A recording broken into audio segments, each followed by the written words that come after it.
Hello everyone, అందరికీ నమస్కారం. అందరు ఎలా ఉన్నారు? బాగున్నారా? నేనైతే చాలా బాగున్నాను.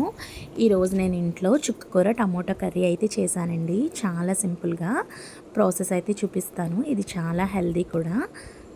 ఎవరైనా ట్రై చేయకపోతే ఒకసారి ట్రై చేయండి, చాలా టేస్టీగా ఉంటుంది.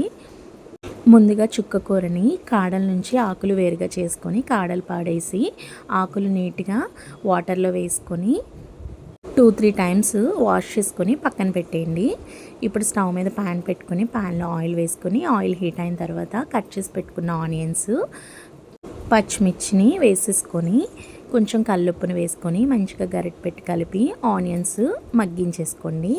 ఆనియన్స్ మగ్గిన తర్వాత కట్ చేసి పెట్టుకున్న టమోటా ముక్కల్ని కూడా వేసేసుకొని టమోటాలను కూడా మంచిగా మగ్గనివ్వండి. టమోటాలు మగ్గిన తర్వాత నీట్గా వాష్ చేసుకున్న చుక్కకూర ఉంది కదండి, అది అందులో వేసేసుకొని ఒక్కసారి మూత పెట్టండి.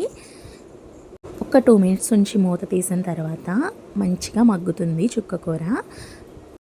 ఇప్పుడు ఒకసారి గరిటతో కలుపుకొని అందులో తగినంత కారం, కొంచెం గరం మసాలా వేసుకొని మంచిగా కలుపుకోండి గరిటె పెట్టి.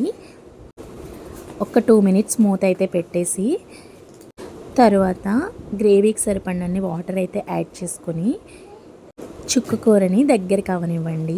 చూడండి, ఈ విధంగా దగ్గరికి అయిన తర్వాత స్టవ్ అయితే ఆఫ్ చేసేసుకోవడమే. టేస్టీ, చాలా హెల్దీ కూడా. తప్పకుండా ట్రై చేసేయండి ఇంట్లో. ఇలాంటి సింపుల్ రెసిపీస్ కోసం నా ఛానల్ సబ్స్క్రైబ్ చేసేసుకోండి. Bye bye.